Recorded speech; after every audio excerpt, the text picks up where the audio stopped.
Shalom saudara-saudari yang terkasih dalam Tuhan Yesus Kristus. Bertemu kembali di dalam renungan harian firman singkat.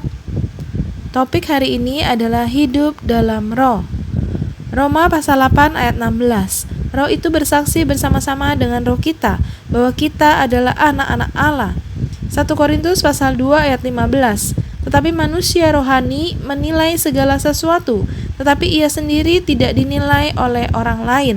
Pusat pengaturan dan bagian yang paling menonjol dari diri manusia haruslah rohnya. Seorang manusia yang diatur dan dikendalikan oleh rohnya adalah seorang manusia rohani. Karena itu, rawatlah roh Anda. Semua ruang dalam jiwa Anda haruslah dikendalikan oleh roh. Bagaimana merawat roh kita? Kita perlu senantiasa berjaga-jaga dan berdoa. Bahkan ketika kita bersama dengan orang lain, kita perlu hidup di dalam roh kita, melalui memperhatikan perasaan hayat di dalam roh kita. Hanya doa yang terus-menerus yang bisa menjaga kita tetap di dalam roh kita. Jika kita tidak berjaga-jaga dan berdoa, kita akan menyimpang dari ekonomi Allah. Apakah pemerintahan pusat di dalam Anda? Maaf, kebanyakan mungkin bukan roh Anda. Pemerintahan pusat yang mengendalikan para saudara adalah opini mereka. Sedangkan pemerintahan pusat para saudari adalah emosi mereka. Bahkan pemerintahan pusat dari beberapa orang kudus adalah cepat bertindak tanpa memperhatikan roh. Mereka membuat keputusan, bertindak, dan menyelesaikan sesuatu. Kelihatannya hanya ketika kita berdoa, roh kita mendapatkan tempat yang normal. Segera setelah selesai berdoa, kita secara tidak langsung mengatakan, "Selamat tinggal roh, saya ingin mengurus segala sesuatu dengan cara saya."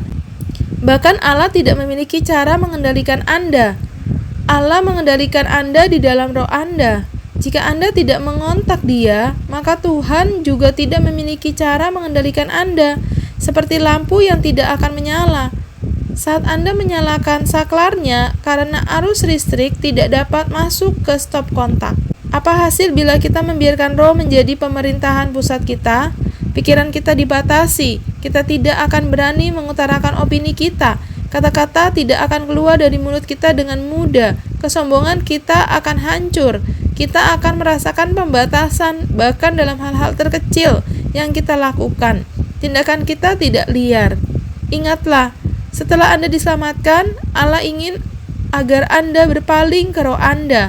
Itulah tempat Dia berada, tempat Dia dapat dihubungi. Allah ingin membawa Anda ke bawah pengendaliannya yang ketat dalam hal besar dan kecil, bahkan dalam perkataan Anda. Oh Tuhan Yesus, terima kasih Tuhan atas firman-Mu hari ini. Tuhan terus mengingatkan bahwa kami harus hidup di dalam roh kami.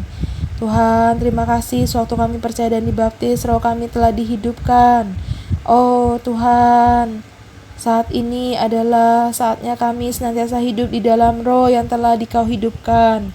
Tuhan Yesus, bahwa kami senantiasa berjaga-jaga dan berdoa, memperhatikan perasaan hayat, tidak bertindak sendiri.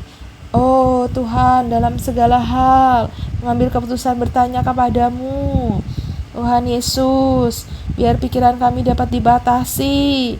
Oh Tuhan, kami tidak penuh dengan opini diri kami, tapi penuh dengan pimpinan roh.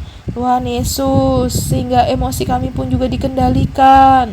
Oh Tuhan Yesus, Tuhan terima kasih Tuhan, bahwa kami bisa hidup di dalam roh seturut dengan pimpinan-Mu. Semuanya dibatasi dan dikendalikan oleh Dikau. Hidup seturut dengan perkenan-Mu. Amin. Sekian renungan firman Tuhan hari ini. Sampai jumpa besok. Tuhan Yesus memberkati.